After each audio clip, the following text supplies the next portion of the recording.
माहिती जपून ठेवा काव्यसंग्रह, एक काव्य तुला समर्पित काव्यसंग्रह. साहित्य क्षेत्रातील त्यांच्या या अखंड चळवळीसोबत त्यांचे शैक्षणिक योगदानही अतिशय मोलाचे आहे. त्यांच्या नाविन्यपूर्ण व चैतन्यशील उपक्रमांची दखल अनेक वृत्तपत्रांनी घेतलेली आहे. शैक्षणिक, सामाजिक क्षेत्र असो, कोणतेही क्षेत्र असो, आपला प्रभावी ठसा उमटविणाऱ्या जयाताई नेरे आज आपल्या सोबत आहेत. आपण त्यांना ऐकणार आहोत भारतीय साहित्य क्षेत्रातील रणरागिणी या विषयात. जयाताई. एक मिनिट. त्या अगोदर जयाताईंना ऐकण्या अगोदर आपण आनंद सर यांच्या शुभेच्छा घेणार आहोत. आनंद सरांना विनंती आहे की आपण आवाज येतोय झालंय माझं शुभेच्छा द्याव्या. हॅलो सर, आनंद सर आहेत का? आहे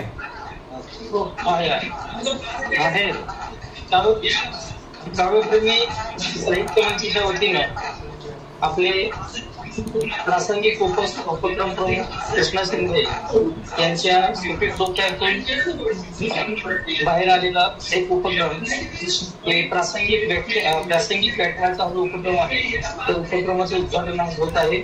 त्यानंतर इतर उपक्रम, इतर जे काही प्रासंगिक उपक्रम यापुढे होतीलच.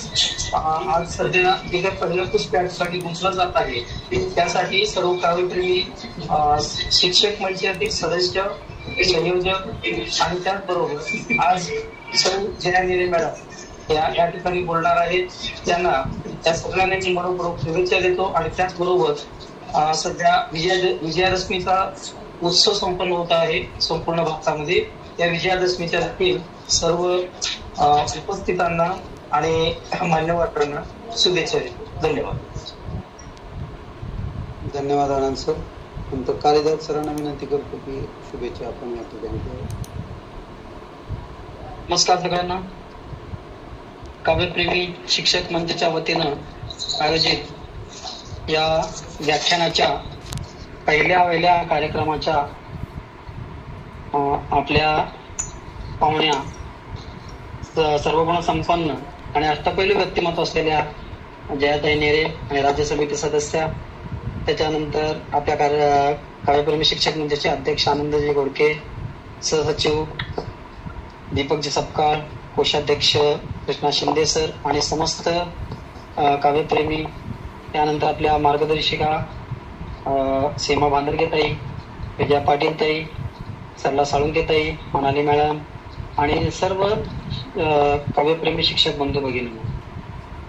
सर्वप्रथम विजयादशमी निमित्त सर्वांना खूप खूप शुभेच्छा. दसरा सण मोठा नाही आनंद आहे तोठा, असं आपण म्हणलेलं आहे. तर या दसऱ्याच्या शुभमुहूर्तावरच आपण कृष्णा शिंदे सरने 4-5 दिवसापूर्वी त्यांच्या डोक्यात एक सुपीक मेंदूतून एक कल्पना त्यांची उदयास आली आणि त्यांनी सांगितलं की असं आपण एक व्याख्यानाचा कार्यक्रम घेऊया. चला म्हणलं आपण घेऊया आणि आपल्याच माणसांना आपण पुढे आणण्यासाठी हा कार्यक्रम जो आहे तो आपण इथं त्याचं सुतोवाच केलेला आहे. वेळोवेळी आपले अनेक असे व्याख्यानाचे कार्यक्रम जे आहेत ते यानंतर सुद्धा निरंतर आपले चालू राहतील. हा पहिलाच भाग आहे. या पहिल्या भागामध्ये आपल्या सर्व काव्यप्रेमींचं सहर्ष स्वागत मी करतो. काव्यप्रेमी नियमितपणे अनेक दैनंदिन, साप्ताहिक, मासिक सगळे उपक्रम घेत असतात. मुलाखतीचा कार्यक्रम जो आहे तो आपण शाब्दिक याच्यानुसार घेत होतो आधी. गुगल मीट तेव्हा त्यावेळेस नव्हतं. रामदास सर घ्यायचे आपल्या राज्य समिती सदस्य. तर तो कार्यक्रम जरा थोडासा बाजूला पडलेला आहे. आता हा कार्यक्रम अभिनव असा उपक्रम जो आहे तो आपण व्याख्यानाचा उपक्रम आपण आज दसऱ्याच्या शुभ मुहूर्तावर आपण चालू करत आहोत. आणि वेळोवेळी आपण असेच उत्तम आणि अभिनव असे जे साहित्यिक कार्यक्रम जे आहेत ते आपण काव्यप्रेमी शिक्षक मंचच्या माध्यमातून आपण सर्वांसमोर सादर करणार आहोत. त्या पहिल्या आपल्या कार्यक्रमाला उपदेशक असलेल्या काव्यप्रेमीच्या रणरागिणी जयाताई नेरे यांचं मी खूप खूप स्वागत करतो. आणि जास्त वेळ नाही घेता मी कृष्णा शिंदे यांच्याकडे जातो आणि मी थांबतो. धन्यवाद. लगेचच आपण सीमाताईंना विनंती करतो की आपण या ठिकाणी मार्गदर्शन करावं. नमस्कार. त्याच्या पानांना सोन्याचं पान, भावनिकबंध कपडे, संस्कृतीची शान, संस्कृतीची शान. काव्यप्रेम मंचातील सर्व पदाधिकारी सदस्य आदरणीय मान्यवरांना विजयादशमीच्या मनस्वी हार्दिक हार्दिक शुभेच्छा. काव्यप्रेमी शिक्षक साहित्य भक्त यांनी विजयादशमीचे औचित्य साधून आज दिनांक 24/2023 रोजी प्रासंगिकतेनुसार व्याख्यानमालेला सुरुवात केली. व्याख्याता सौ जयाताई नेरे, सुप्रसिद्ध कवयित्री व नंदुरबार. बाकी त्यांचा ज्ञानदेवांबद्दल भक्तिभाव अनन्यसाधारण होता. परलोकीचे तारू म्हणे माझा ज्ञानेश्वर, परलोकीचे तारू म्हणे माझा ज्ञानेश्वरू, असे त्या त्यांच्याबद्दल लिहितात. शेण गौऱ्या वेचताना व इतर काम करताना सतत नामस्मरण चालू राहत असे. त्यांचे 350 अभंग सकल संत गाथा या ग्रंथामध्ये एकत्रित झालेले आहे. त्यांना कामात देखील श्रीकृष्ण भगवान येऊन मदत करत असतात असं त्या म्हणतात. आणि त्या आपल्या काव्यओळीत म्हणत आहेत, झाड लोट करू जनी केर भरी चक्र पाणी, झाड लोट करू जनी करी भरे चक्र पाणी, पाटी घेऊन या शिरी नेऊन या टाकी दुरी, पाटी घेऊन या शिरी नेऊन या टाकी दुरी. अजून त्या तिसऱ्या याच्यात म्हणतायत त्यांच्या अभंगात, विठोबाची कीर्ती महापातके जळती, विठोबाची कीर्ती महापातके जळती, सर्व सुखाचा आगर कुणी माहेरच येईल, सर्व सुखाचा आगर उभा असे विटेवर. असं त्या नेहमी आपल्या काव्यातून आपल्या अभंगातून त्यांची कीर्ती सर्वांना सांगत असतात. आणि तसंच सासूरवाशीन स्त्रीविषयी देखील ते त्यांच्या भावना व्यक्त करतात. जाचं सासूचा सोसेना कुणी माहेरच येईना, जाचं सासूचा सोसेना कुणी माहेरच येईना. आणि ह्या सर्व अभंग आणि ओव्या त्यांच्या अगदी खेडोपाडी पहाटेच्या वेळी दळणकांडण करत असताना म्हटल्या जायच्या. आजच्या काळात, आजच्या आपल्या आधुनिक काळात जात्याचा वापर कोणी करत नाही आणि म्हणून ही संस्कृती लोप पावत चालली आहे की काय असं वाटणं साहजिक आहे. त्यांच्या अभंगाचा विषय कृष्ण जन्म, थाळीपाक, प्रल्हाद चरित्र, बालक्रीडा या विषयांवरचे आहे. हरिश्चंद्राख्यान नामक आख्यान रचना सुद्धा त्यांच्या नावावर आहे. भक्ती, निष्काम कर्मयोग, संपूर्ण शरणागती यातून त्यांच्या अभंग रचना स्फुरतात. संत नामदेव, संत ज्ञानेश, संत चोखोबा यांच्या भाव सामर्थ्याचे अनुसरण आणि विठ्ठल वापरत असलेली भक्तिभाव त्यांच्या काव्यात पूर्ण भरलेली आहे. त्यांच्या जीवनातील अनंत अनुभूतींच्या रचनांमधून येतात. तसं पाहिलं तर स्त्री साहित्यिकार काही मराठीतील रणरागिणी ज्या स्त्री नाटककार आहेत, लेखिका आहेत, त्यांची नावे देखील आपल्या डोळ्यासमोर येतात. मालतीताई बेडेकर, सरिता पत्की, शिरीष पै, शकुंतला परांजपे, सई परांजपे, गिरजाबाई केळकर. संत काळातील स्त्री नाटककारांची काही उदाहरणे तर आहेतच, पण आधुनिक काळात म्हणजे 100-150 वर्षाचा कालखंड असेल तर त्यावेळी देखील त्याची उदाहरणं आपल्याला देता येतील. ते म्हणजे लक्ष्मीबाई टिळक, रमाबाई रानडे यांच्यापासून ते दुर्गाबाई भागवत, इरावती कर्वे, मालतीताई बेडेकर, बहिणाबाई चौधरी, इंदिरा संत, शांताबाई शेळके, गौरी देशपांडे, सुनीता देशपांडे अशी अनेक नावं सांगता येतील आणि त्यात अजून भरही घालता येईल. यातल्या अनेकींनी साहित्यात आपला मानदंड निर्माण केला.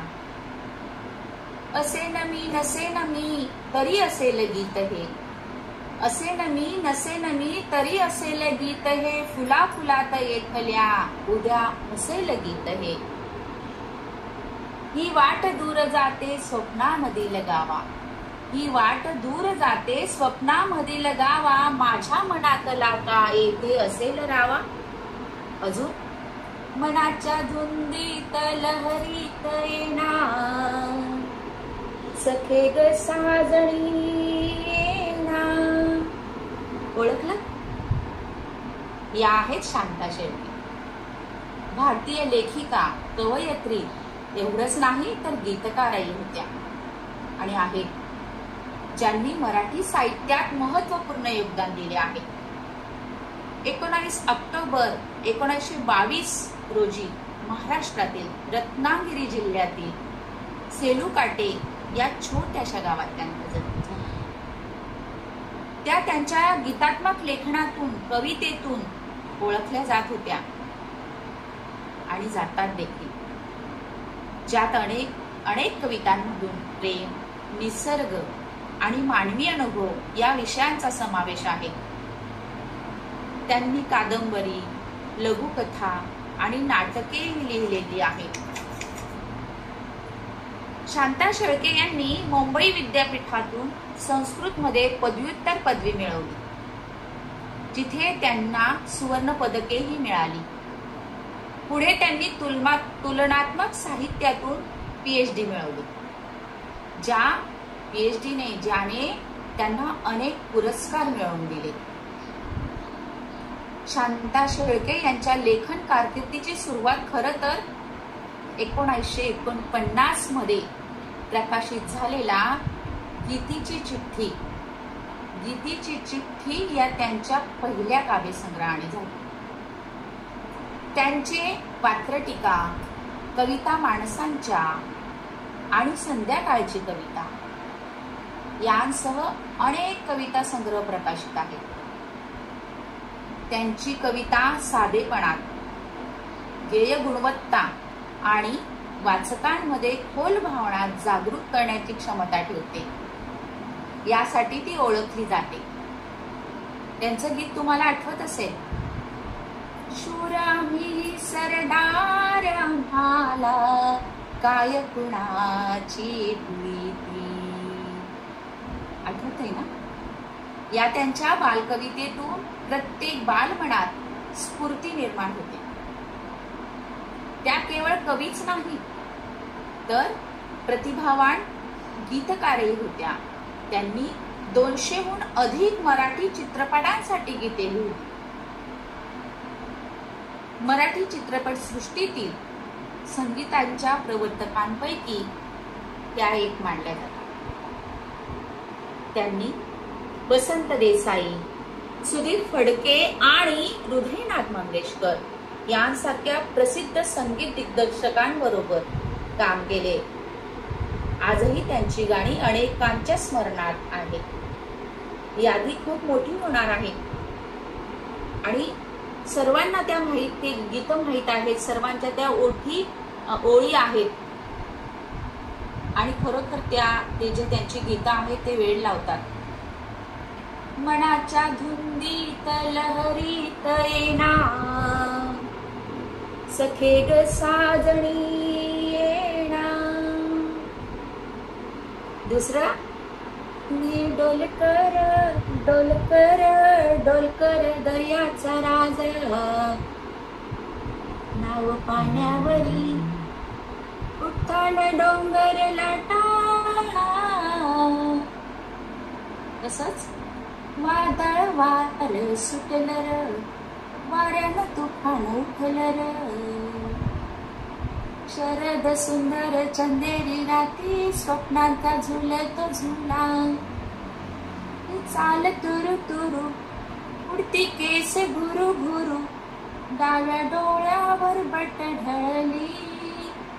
तसंच रेशमाच्या रेखांनी लाल काळ धाग्यांनी कर्नाटकी कशी दामी सोडीला हात नका लावू माझ्या साडीला. या आणि अशा बरेच गीत मी म्हटलं तुम्हाला की खूप मोठी यादी होणार आहे आणि आपल्या सर्वांना आवडणारी सर्व गीतं ही शांता शेळके यांनी घेतली. या सर्व गीतांना रसिक वेडावून गेले आहेत. गीतांना शांता शेळके यांना साहित्य आणि संगीतातील योगदानाबद्दल अनेक पुरस्कार आणि सन्मान मिळाले आहेत. शांता शेळके ह्या केवळ लेखिकाच नव्हत्या, तर त्या फक्त कवयित्रीच नव्हत्या, तर एक अभ्यासक आणि शिक्षिकाही होत्या. याचा आम्हाला अभिमान आहे. मराठी साहित्य आणि चित्रपट संगीतातील त्यांचे योगदान अतुलनीय आहे आणि त्या कित्येकांच्या प्रेरणास्थान आहे. त्या महाराष्ट्रातील एक महान साहित्यिक आणि संगीताच्या आयकॉन म्हणून ओळखल्या जातात आणि खरोखर वेड लावणारे असे त्यांचे गीत आहे. ते असं अष्टपैलू व्यक्तिमत्व शांता शेळके, ज्या गीतकार आहेत, संगीतात देखील त्यांचं योगदान आहे, ज्यांच्या बालकविता देखील खूप आहेत आणि ज्या नाटककार देखील आहेत आणि शिक्षिकाही आहेत. असं अनेक पैलू त्यांच्यामध्ये दिसतात. अशा शांता शेळकेचा परिचय आपल्यासमोर मांडताना मला खूप आनंद झाला आणि त्यांच्याविषयी बोलताना मी देखील म्हणजे माझ्या ते प्रेरणास्थान आहेतच, परंतु आज अजून त्या गोष्टीला उजाळा मिळाला. पुढे आपण जाणार आहोत. मन वढाय वढाय उभ्या पिकातल ढोर, किती हाकला फिरी येते पिकावर. ओळखीच्या ओळी वाटल्या असतील? कोणाच्या आहेत बरं? या आहेत. माणसाचे मूळ कसे आहे हे शब्दात पकडण्याचा ज्यांनी प्रयत्न केला आहे अशा मराठी साहित्यातील अजरामर कवयित्री बहिणाबाई चौधरी यांच्या आणि माझ्या तिसऱ्या रणरागिणी आहेत बहिणाबाई चौधरी. 20व्या शतकाच्या सुरुवातीला मराठी कवितांचा अभ्यास करताना आपल्याला बहिणाबाईंचा विसर पडणार असं कधी होणार नाही. आधुनिक मराठी कवितेच्या प्रांतातील बहुतेक सर्वच कवी विद्वान व्यासंगी होते, पण बहिणाबाईंचं काय विशेष आहे तर बहिणाबाई ह्या अशिक्षित होत्या.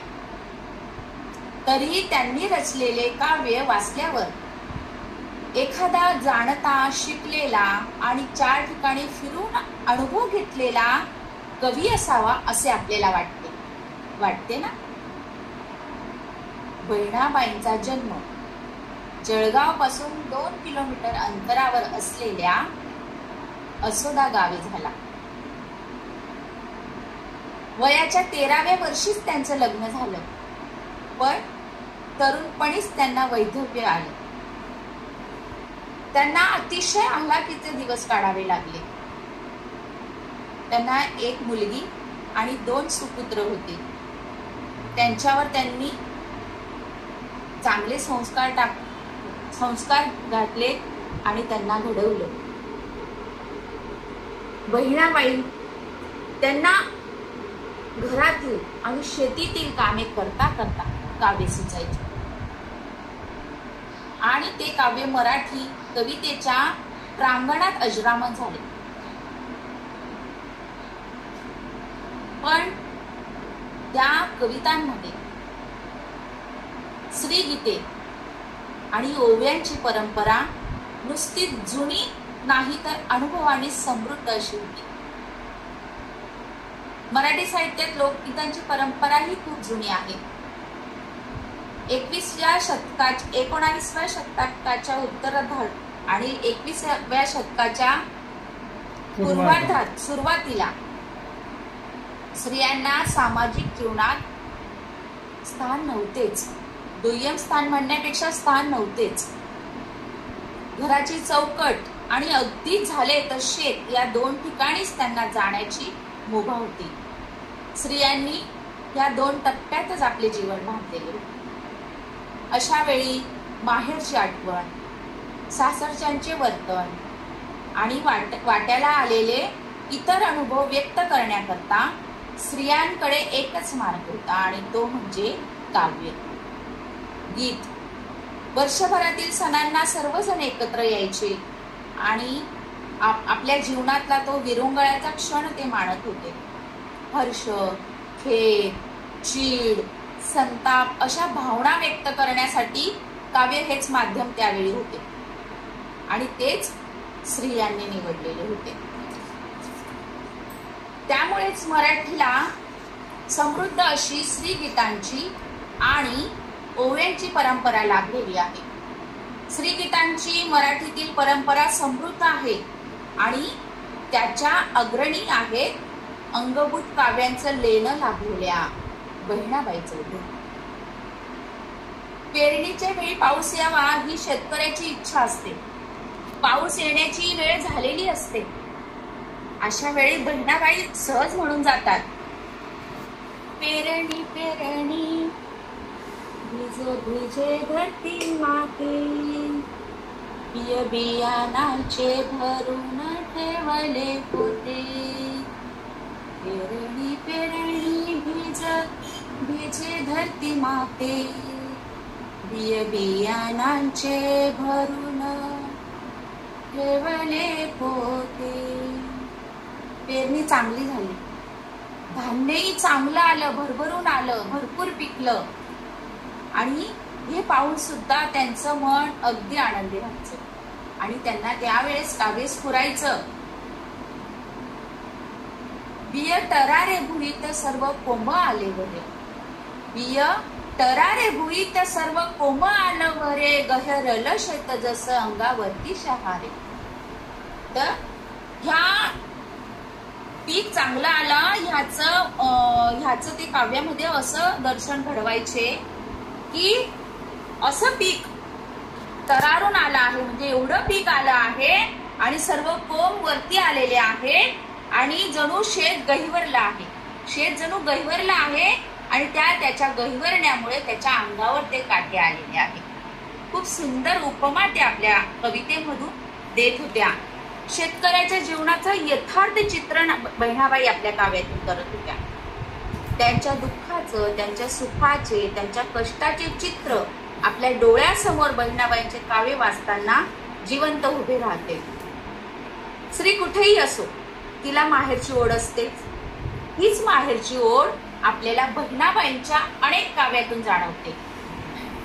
लागे पायाला चटके रस्ता कापीसनी लाल, माझ्या माहेरची वाट माले वाटे मखमल.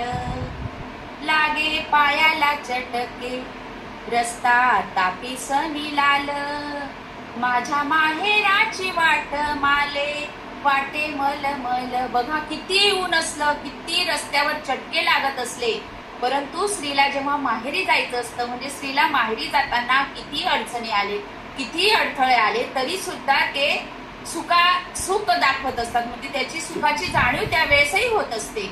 म्हणून किती रस्ता तापला असं ते उदाहरण घेतलंय त्यांनी, तरी सुद्धा ती तापलेली वाट देखील माहेरी जाणाऱ्या मुलीला मखमलीसारखी वाटते. हे ती त्यांच्या काव्यातून आपल्याला सांगत असतात. आणि लागे पायाला चटके रस्ता तापीसनी लाल, या माहेराचं कौतुक म्हणजे सासरचा दुस्वास असं नाही. त्या माहेरचं कौतुक करत होत्या म्हणजे त्या सासरचा दुस्वास करत होत्या असं देखील नाही. बहिणाबाईंच्या कवितेतून जसं माहेरचं वर्णन आहे, जितके आहे आणि जसे आहे तसेच तितक्या वेळा त्यात सासरचं देखील सहजतेने वर्णन करतात. सासरच्या माणसांचं देखील सहजतेने वर्णन करतात. त्या म्हणतात, खटल्याच्या घरामध्ये देखा माझी सक्की सासू, खटल्याच्या घरामध्ये देखा माझी सक्की सासू, सदा पोटामध्ये माया नसे डोळ्यामध्ये आसू, तसे डोळ्यामध्ये आसू. खटल्याच्या घरामध्ये बघा, पूर्वी खूप माणसांचं खटलं असायचं. हम दो हमारे दो नव्हतंच, 15, 16, 20 अशा एवढ्या माणसांचं खटलं असायचं आणि त्या खटल्यामध्ये असणारी ती सासू होती, तिच्या ती दाखवत नव्हती, पण तिच्या पोटामध्ये खूप माया होतं, खूप प्रेम होतं आणि तिच्या डोळ्यात देखील ते दर्शवणारे अश्रू होते. असं ते आपल्या सासरच्या माणसांचं देखील तितक्याच प्रेमाने वर्णन करत होत्या. सासर माहेर या दोन विषयांपुरताच त्यांनी वाहून घेतलं होतं असं नाही, तर बहिणाबाईंच्या काव्यातून अनेक विषय आपल्याला पाहायला मिळतात. अगदी तरुणपणीच वैधव्य आलं, परंतु तरीही त्या खचल्या नाहीत. त्यांनी हार मानली नाही, तर त्या धीराने उभ्या राहिल्यात. त्यांनी आपल्या मुलांवर चांगले संस्कार केले. त्या काय म्हणतात, लोकांना त्या म्हणतात की तुम्ही माझी कीव करू नका, आणि त्यासाठी त्या काव्य लिहितात. नका नका आया बाया नका करू माझी कीव, नका नका आया बाया नका करू माझी कीव, झालं माझं समाधान आता माझा माले जीव, झालं माझं समाधान आता माझा माले जीव. म्हणजे त्यांना हे सुद्धा पसंत नव्हतं, हे सुद्धा आवडत नव्हतं की कोणी त्यांची कीव करावी. त्यांनी काही काव्यातून वापरलेल्या उपमा इतके चपलक बसतात, अगदी साजेशा आहेत. त्या घरोट्याला म्हणजे जात्याला बहिणाबाई कसली उपमा देतात, तर भरल्या आभाळाची उपमा देतात. जे जातं आहे, जे घरोटा आहे, त्याला बहिणाबाई भरल्या आभाळाची उपमा देतात. त्यातून माणसाला जगवणारं पीठ येतं असं त्या म्हणतात. त्या भरल्या आभाळातून माणसाला जगवणारं पीठ येतं असं त्या म्हणतात. ज्याच्यातून येतं पीठ त्याले जातं म्हणू नये, ज्याच्यातून येतं पीठ त्याले जातं म्हणू नये. अशा प्रकारचं त्यांची जी रचना आहे ती देखील खूप सुंदर आहे. स्वार्थ सोडून माणसाने कधीतरी त्यागाचा मार्गही स्वीकारला पाहिजे असं त्या नेहमी म्हणायच्या, आणि त्या लोकांना उपदेश देखील आपल्या काव्यातून करत होत्या. नको लागू जीवा सदा मतलबासाठी, नको लागू जीवा सदा मतलबासाठी, ही रीताचे देणं घेणं नाही पोटासाठी, हे रीताचेच देणं घेणं नाही पोटासाठी. असा आपल्या काव्यातून ते लोकांना उपदेश करत होते. सुकरणीच्या खोप्याचं उदाहरण त्यांनी माणसांसाठी, त्यांना सुंदर उदाहरण देण्यासाठी घेतलेलं आहे. आणि ही कविता सर्वांना अगदी माहिती आहे, सर्वांच्या परिचयाची आहे. अरे खोप्यामध्ये खोपा सुगरणीचा चांगला, देख पिलासाठी तीन खोपा झाडले टांगला. अरे खोप्यामध्ये खोपा सुगरणीचा चांगला, देख पिलासाठी तीन झोका झाडले बांधला. या सर्व जीवनाच्या अनुभवावर आधारित, सर्व विषयांवर आधारित रचना त्यांच्या होत्या. एवढंच नाही तर त्यांच्या विनोदी रचना सुद्धा आपल्याला वाचायला मिळतात. तसंच सामाजिक समस्या, संसाराचं गुपित, कशाले काय म्हणूनही ह्या त्यांच्या कवितेतून त्यांनी संसाराचं गुपित लोकांना सांगितलेलं आहे. त्यांच्या काव्याचं रहस्य सांगताना त्या म्हणतात, त्यांना कोणी असा प्रश्न विचारला की तुम्ही काव्य कसं लिहितात, तुम्हाला काव्य कसं स्फुरतं, तर त्या असं म्हणतात, माझी माया सरस्वती, माझी माया सरस्वती माले शिकविते बोली, माझी माया सरस्वती माले शिकविते बोली. लेक बहिणाईच्या मनी किती गुपित पेरल, लेक बहिणाईच्या मनी किती गुपित पेरल. सरस्वती ही त्यांची आई आहे आणि तीच त्यांना तिची बोली शिकवते. म्हणजे तीच त्यांना काव्य लिहायला प्रेरणा देते. तिच्या प्रेरणेनेच त्यांना काव्य स्फुरतं असं ते लोकांना सांगतात. बहिणाबाईंच्या काव्यामुळे किंवा बहिणाबाईंच्या काव्याच्या निमित्ताने धुळे आणि जळगाव जिल्ह्यातील अहिराणी बोली ही प्रकाशात आलेली आहे. अहिराणी बोली भाषेचे स्वरूप या काव्यातून समजते. दर्जेदार स्त्री साहित्य निर्माण करणाऱ्यांपैकी बहिणाबाई एक आहे. प्रत्येकाने त्यांच्या साहित्याचा आस्वाद एकदा तरी घ्यावा असे मला मनापासून वाटते. किंवा त्यांच्या साहित्याची गोडी आहे त्यांच्या साहित्याचा जो लहेजा आहे, त्यांच्या बोलीमध्ये जो मवाळपणा आहे, मधाळपणा आहे आणि जे जे विषय आपल्याशी निगडीत आहेत, आपल्याला ते टच करतात, आपल्या भावाला स्पर्शून जातात, आपल्या हृदयाला स्पर्शून जातात, अशा त्यांच्या रचना आहेत.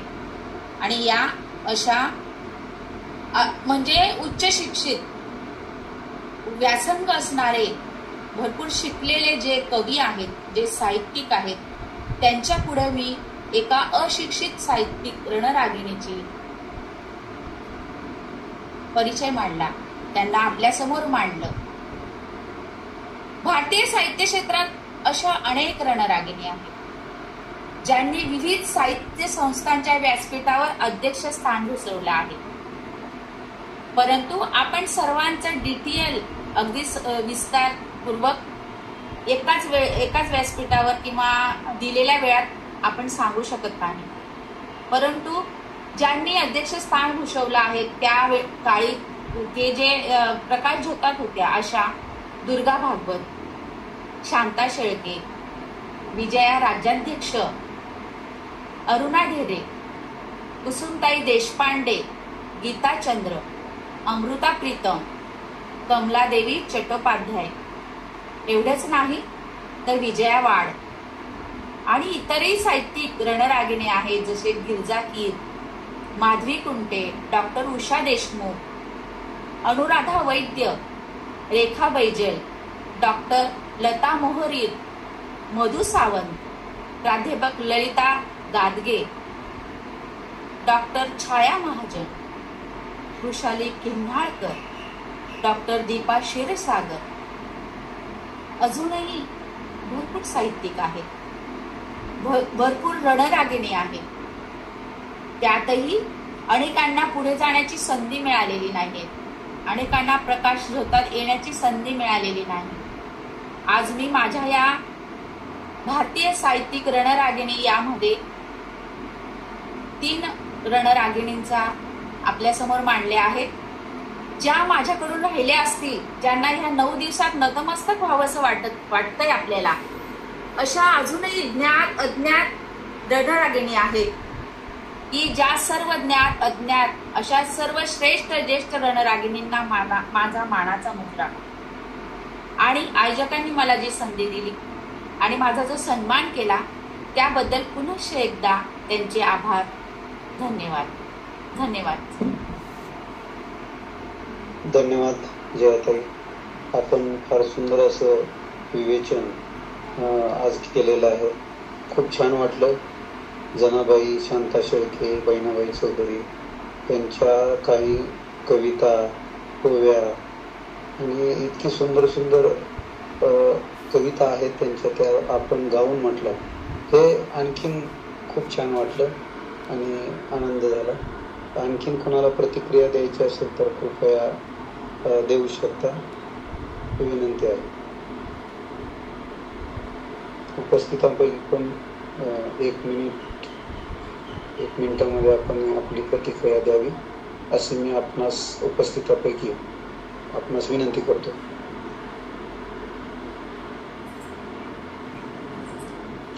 हॅलो, ठीक आहे. आपण हाच प्रोग्राम आपण यूट्यूबवर पण अपलोड करणार आहोत. आज काही कारणामुळे यूट्यूबचे लिंक करप्ट झाले असल्यामुळे आपल्याला ते डायरेक्ट टाकता आलेलं नाही, परंतु नंतर आपल्याला ते यूट्यूबवर पाहता येईल आणि अतिशय कमी वेळामध्ये आपण खूप छान पद्धतीनं, चांगल्या पद्धतीनं साहित्यातील रणरागिणींचा परिचय करून दिला. खूप आहेत रणरागिणी. आपण खरं तर याचे भाग करूयात आणि काही भागामध्ये आपण त्याचं थोडंसं विवेचन घेऊया यामध्ये. सर, मला असं वाटतं फक्त एक लेखक किंवा साहित्यिक घ्यायचा आणि त्याचा परिचय आपण म्हणजे थोडा अजून विस्तृत देता येईल. 1 किंवा 2 असं आपल्याला घेता येईल. त्यामुळे अभ्यास पण होईल. हो, त्यामुळे अभ्यास पण होईल आणि बरंच काही शिकता येईल आपल्याला. तर खूप सुंदर जयाताई, अप्रतिम अप्रतिम. पहिल्याच बॉलला षटकार मारलात, पहिल्याच बॉलला षटकार मारलात तुम्ही. मस्त सुरुवात तर एकदम मस्त झाली. छान. तुम्ही सोबत आहात हाच आमचा हो. आम्ही सदैव तुमच्या सोबतच आहोत. आपण काव्यप्रेमीचे एक महत्वाचे घटक आहात आणि तुमच्या पासून सुरुवात त्याची झालीये ते आमचं मोठं भाग्यच आम्ही समजतो. नक्कीच छान होईल हा कार्यक्रम आणि स्तुत्य कार्यक्रम आहे. अप्रतिम अप्रतिम झाला. आपला याचा मुलाखतीचा जो कार्यक्रम आपण जो ऑफलाईन घेत होतो, ऑनलाईन घेत होतो, त्याच प्रकारे हा सुद्धा कार्यक्रम आपला एकदम सुपरहिट होईल यात शंकाच नाही. आणि गझल प्रतिभाचा कसा आपण मुलाखतीचा आपण कार्यक्रम घेत असतो तसंच त्याच्यापेक्षा जास्त सुंदर म्हणजे हा असा कार्यक्रम आपला होईल. आणि तुम्ही सुचवल्याप्रमाणे एखाद्या कुठल्या तरी लेखकाचं घेऊन साहित्य घेऊन त्याच्यावरती मस्त छान बोलताय. तयार होतील भरपूर. तुमच्यापासून प्रेरणा घेऊन बरेच लोक बोलतील आता. शंकाच नाही. तरी खूप कमी करण्याचा मी प्रयत्न केला कारण वेळ जास्त घेणं पण योग्य वाटतं. नाही पण थोड्या वेळामध्ये तुम्ही बऱ्याच रणरागिणींचा तुम्ही मस्त एकदम आढावा घेतला. खूप छान वाटलं. मस्त एकदम अप्रतिम. धन्यवाद ताई. म्हणजे काय की आपलं व्यासपीठ म्हणजे खूप परक व्यासपीठ कधीच वाटलं नाही. आपलं व्यासपीठ आहे. कालपर्यंत माझी